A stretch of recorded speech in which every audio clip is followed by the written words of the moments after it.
Honourable speaker sir, मैं आपको धन्यवाद देना चाहता हूं। पहली बार स्टार क्वेश्चन के जरिए मुझे मौका मिला लोकसभा में प्रश्न पूछने के लिए। मेरा जो सवाल था और जिसमें ऑनरेबल मिनिस्टर का उत्तर आया है, मैं ये बताना चाहता हूं ऑनरेबल मिनिस्टर जी को कि एक समय था जो पुराने पद्धति का चिकित्सा, जो हम धन्वंतरी जी को भगवान मानते थे, दुनिया के सबसे बड़े चिकित्सक के डॉक्टर के नाम पे हम जानते हैं उनको, और आयुर्वेदिक का जो पुरातन चिकित्सा पद्धति था वो गंधमार्दन, जिस क्षेत्र से मैं आया हूँ, गंधमार्दन मतलब भी हम सब जानते हैं। रामायण के युग में हनुमान ने विशल्यकरणी के संधान पे हनुमान पूरा गंधमार्दन को उठा के ले गए थे।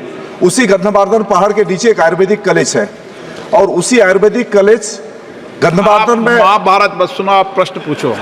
जी जी जी हाँ, वहाँ 2000 ये जो रिपोर्ट में आया है, महाभारत सुनाने का किस्सा जहाँ चलता आज के यहाँ। बोटानिकल सर्वे ऑफ इंडिया का रिपोर्ट था सर, उसमें 2000 से ज्यादा बोटानिकल प्लांट्स नर्स उस गंधमार्दन में मौजूद है। उसमें 222 जो कि दुर्लभ वनौषधि के नाम पे जाने जाते हैं, उसका सर्वे ठीक ढंग से नहीं हुआ। उसका एक सर्वे कराना और उस मेडिकल कॉलेज को केंद्र सरकार का अधीन में अगर लिया जाएगा, मेरा प्रस्ताव है, और उस कमेटी वाले भी अपने हिसाब से लिख के दिए हैं। मैं ये जानना चाहता हूं कि एक सर्वे गंधमार्दन के पहाड़ ऊपर कितना जड़ी बूटी है, और दूसरा बार है उसी कॉलेज को अगर केंद्र सरकार लेना चाहते हैं, कोई प्रस्ताव उनके ऊपर है? अध्यक्ष महोदय, सम्माननीय सदस्य ने जो यहाँ पर प्रश्न उपस्थित किया, जो गंधमार्दन पहाड़ियों पे उन्होंने बताया कि 2200 कुछ वन औषधियों के पौधे या झाड़ वहाँ पर है, लेकिन भारतीय वनस्पति सर्वेक्षण BSI के प्राप्त जानकारी के अनुसार 2009 के दौरान ओडिशा के बारगढ़ के मंदगर्दन पहाड़ियों में कुल 912 पौधों की प्रजातियां पाई गई, जिसमें से 345 प्रजातियां औषधीय पौधों के रूप में वर्गीकृत था। और राज्य सरकार से प्राप्त जानकारी के अनुसार गंधमार्दन पहाड़ियों में सिर्फ 220 औषधीय पौधे हैं।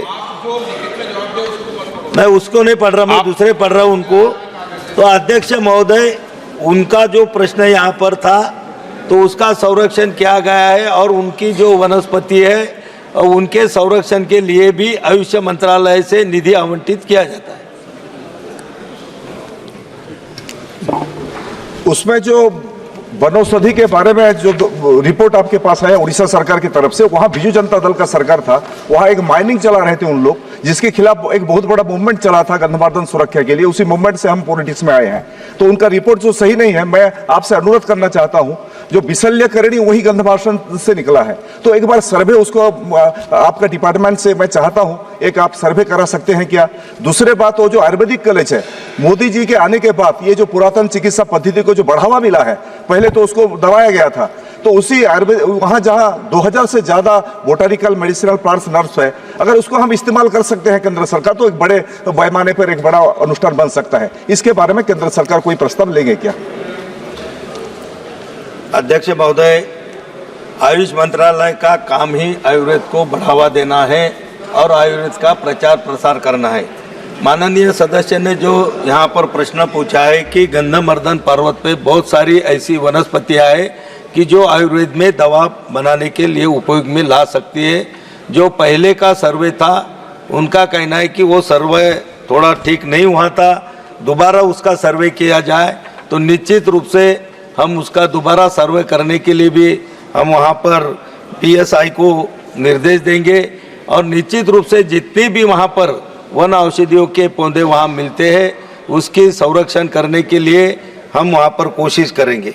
उन्होंने जो SSN विद्यालय के बारे में बताया कि उसको सरकार को अधिकृत करने का प्रस्ताव, उन्होंने कहा है कि ऐसा कोई प्रस्ताव हमारे मंत्रालय की तरफ आया नहीं। और इन्होंने जो जैविक विविध बोर्ड के बारे में बताया, निश्चित उसके माध्यम से भी इसका पूरा सर्वे किया जाएगा।